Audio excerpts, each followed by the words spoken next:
Hola, muy buenos días. Hoy es martes 14 de abril del 2026 y muy feliz yo de estar aquí con ustedes otra vez grabando, teniendo esta disciplina de leer la palabra todos los días.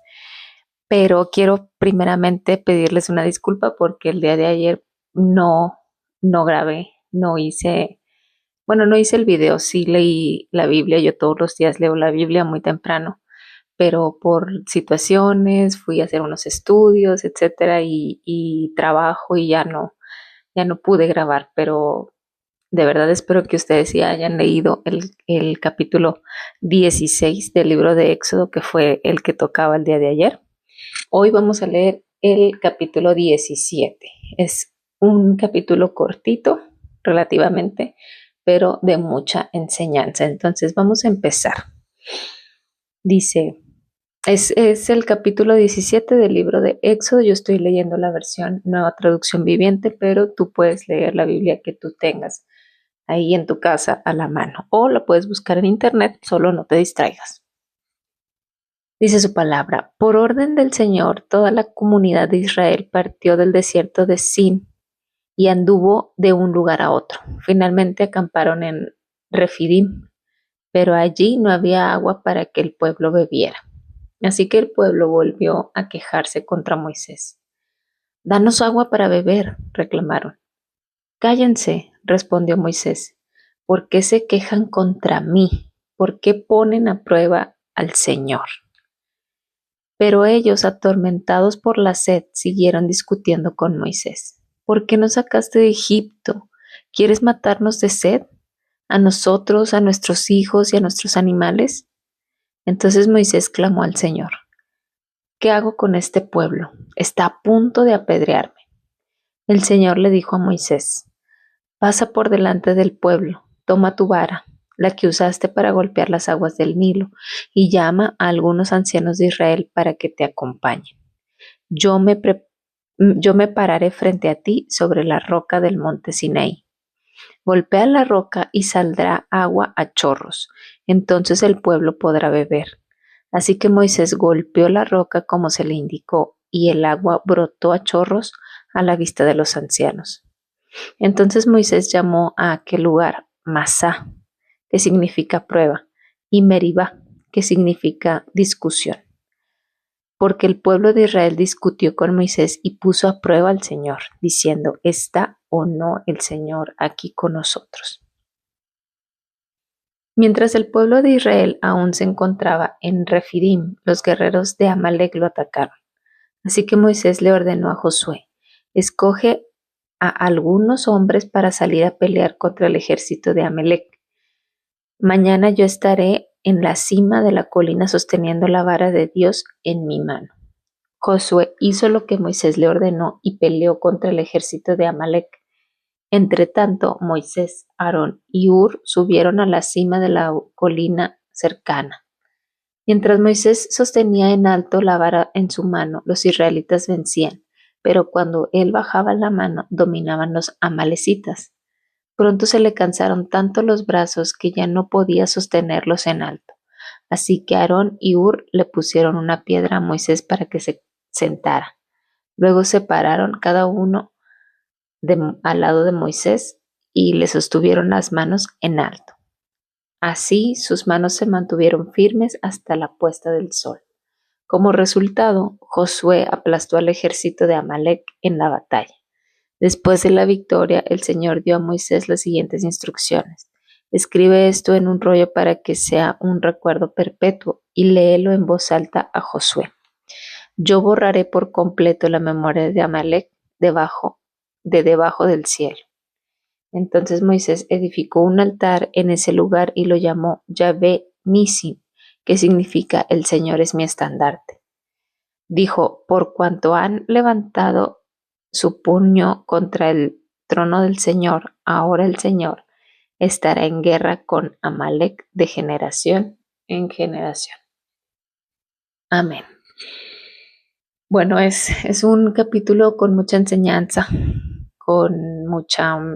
es hermoso también porque podemos ver el carácter de Dios siempre en cada fragmento de la Biblia que tú leas, así sea un versículo, o sea un capítulo completo, o sea un libro completo, siempre busca el carácter de Dios primero.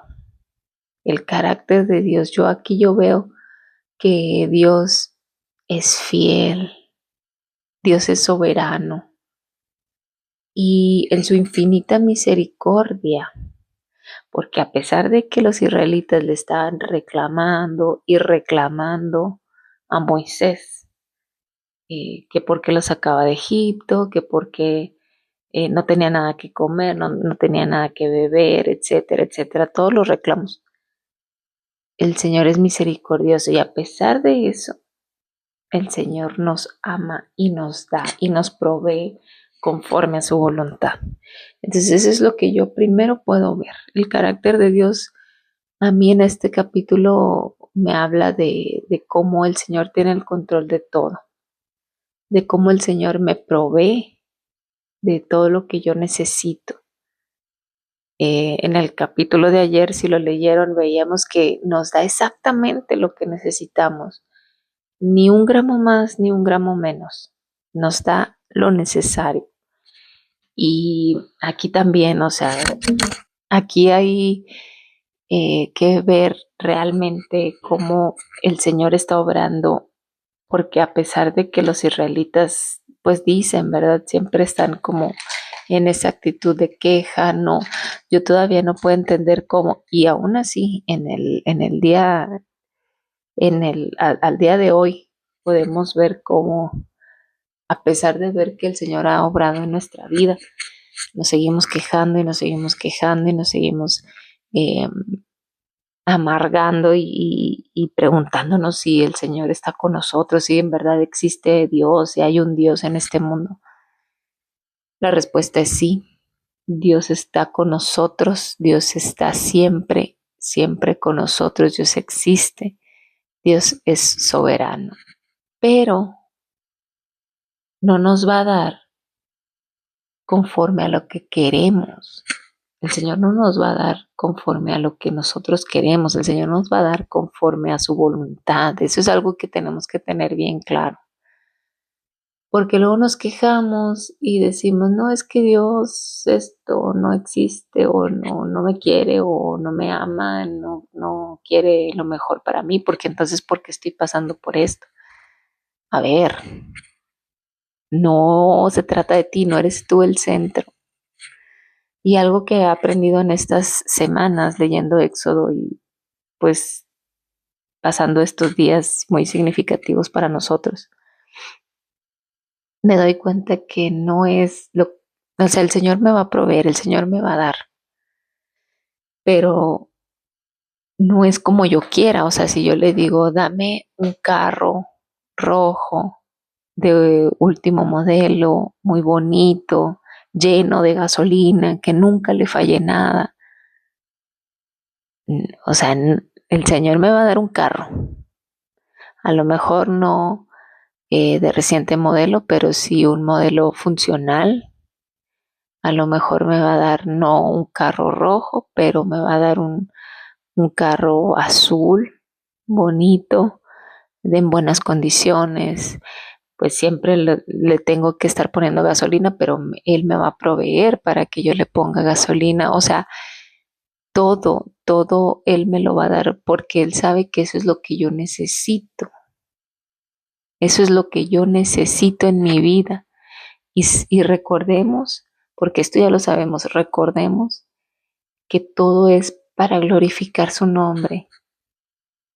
Si todo nos fuera dado así, tal cual, todo bien en abundancia, todo extraordinario, sin ningún tropiezo, sin ninguna batalla, sin ninguna dificultad, entonces no veríamos a Dios, no buscaríamos a Dios, porque el Señor nos conoce, conoce nuestro corazón, ¿no? Conoce nuestras debilidades humanas, nuestros pensamientos y realmente si nosotros, o sea, sería más difícil reconocer a Dios. Entonces, hay que siempre tener eso en mente. O sea, no es lo que yo quiera, es conforme a la voluntad de Dios, porque Él sabe lo que yo necesito, en lo que necesito trabajar.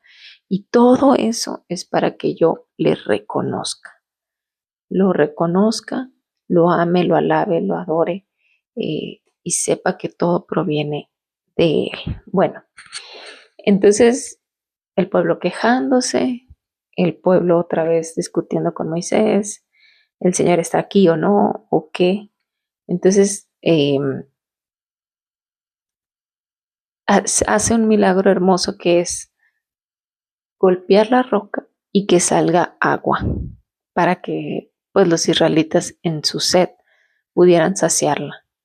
Pero ¿saben a qué me recuerda esto? A que Cristo es nuestra roca y que Él es el que nos da esa agua viva.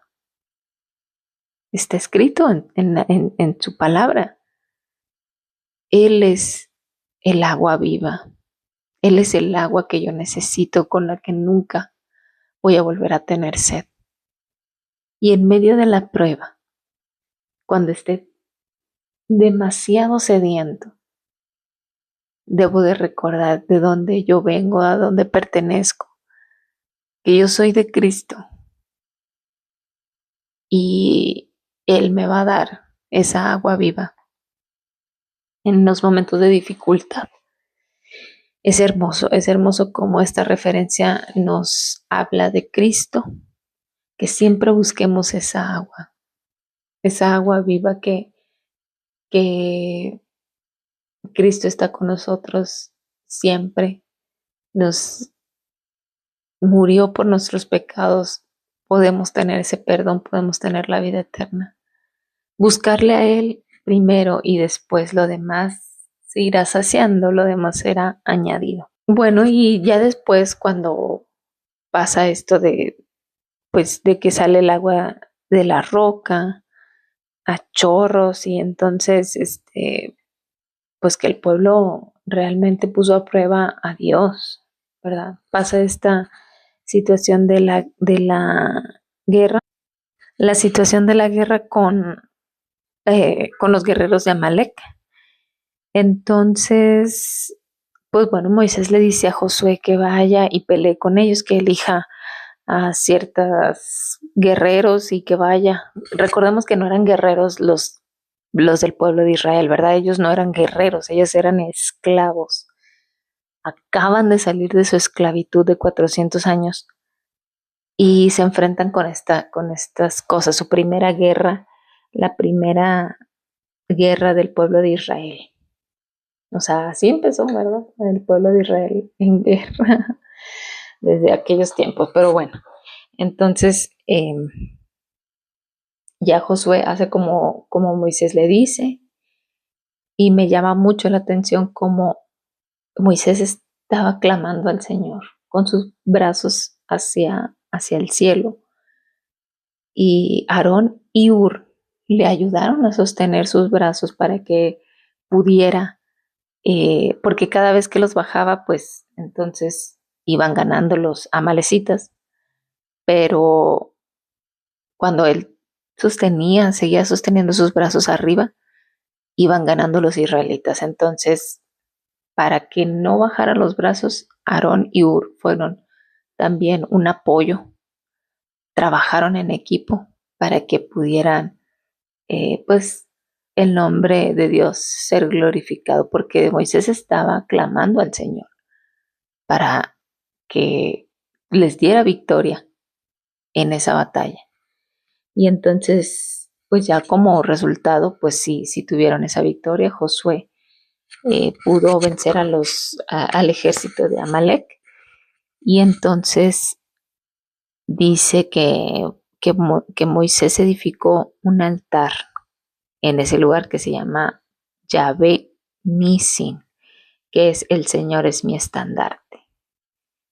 Entonces, el Señor es mi estandarte, el Señor es mi escudo, el Señor va a pelear mis batallas, el Señor es quien me va a dar la victoria. Yo con Dios voy a tener victoria. Sin Dios, sin Cristo, estoy perdida, y siempre trato de recordarlo todos los días, temprano, orando, poniendo mi día en manos del Señor, y de verdad que yo veo cómo Dios me ha evitado muchas veces tener accidentes o a lo mejor ir a lugares que son peligrosos, o a lo mejor en alguna circunstancia de repente pasa algo, pero yo me libro porque yo sé que Dios está conmigo, y aún así que me pasara algo, yo sé que Dios está conmigo, y si Él permitió cualquier situación es porque Él sabe que va a ser de bien para mí, lo va a transformar para bien. Y pues en testimonio, de verdad que esta semana ha sido muy difícil. Esta semana pasada, todo este fin de semana ha sido complicado en cuestiones personales, pero el Señor me ha dado victoria, y yo he visto cómo Él ha obrado en mi vida, pero yo tuve que quedarme quieta, yo tuve que quedarme callada, yo tuve que escucharle a Él, clamar a Él con mis brazos en alto, y decirle: Señor, solo quiero tu abrazo. Si esto es lo que debo pasar, entonces dame tu abrazo, dame tu refugio, Señor, dame paz. Si esto es lo que debo pasar, está bien, yo lo acepto, pero sé conmigo, Padre. Dame tu abrazo, dame tu paz. Y el Señor ha obrado enormemente. Entonces, no nos desanimemos en medio de la prueba, porque tenemos el que nos va a dar la victoria. Tenemos a Dios, tenemos a Cristo, y eso es más que suficiente. Eso es todo. Eso es todo. Yo creo que así lo diría, eso es todo. Bueno, gracias a Dios por que nos ha permitido leer su palabra, y vamos a orar para ya terminar. Gracias, Padre, por este día que nos regala, Señor, porque podemos empezar pues esta semana leyendo tu palabra, Señor. Y yo confío en la persona que está escuchando esto, que pues que también ha adquirido esta disciplina, Señor, de escuchar, de leer tu palabra, de saber conocer un poco más, discernirla, y desmenuzar tu palabra, Señor, para poder captar el mensaje que tú quieres para cada uno de nosotros, que es diferente. Yo comparto lo que sé, Señor, y espero que sea de bendición para la persona que está escuchando esto, para la persona que pues tú has traído hasta aquí. Que la bendiga, Señor, que la proteges, que la cuides, que la alejes de todo mal, Padre. Y él o ella se acerquen más a ti, Señor. Que te busquen, que seas tú su primer pensamiento, Señor. Y que tengan ese amor por ti, Padre. Que a donde quiera que ellos vayan, puedan ser fieles siervos tuyos, Padre. Servir al otro, amar al otro, aunque a veces es complicado, Padre, pero que así tú nos enseñas, Señor. Lo hizo Cristo, con más razón lo vamos a hacer nosotros, Padre. Y danos esa fortaleza, esa paz, esa sabiduría para los momentos difíciles, Señor, sé nuestro estandarte. Danos victoria, Padre, conforme a tu voluntad. Y pues que todo sea, Señor, todo sea para gloria de tu nombre, Padre. Aleja de nosotros esos pensamientos de, pues, de retórica, Señor, contra ti, hacia ti. Que no pensemos, Padre, nunca que estamos solos, sino que estamos siempre contigo, Padre, que tú estás con nosotros. Gracias, Señor, por este día y que lo dejo en tus manos, y síguenos dando victoria, Padre. En el nombre de tu Hijo amado Cristo Jesús. Amén. Bueno, muy bien, pues entonces nos vemos el día de mañana, y espero que tú puedas ahí compartirme qué es lo que el Señor te dice. Haz mucha reflexión en esto, porque es una pregunta muy fuerte. ¿Has puesto al Señor a prueba? O sea, tú has puesto al Señor a prueba, le has reclamado, le has dicho que, que no sabes si Él está contigo o no. Hay que hacer mucha reflexión y pedir perdón si es el caso. Bueno, pues que estés muy bien, nos vemos mañana. Dios te bendiga y cuídate mucho.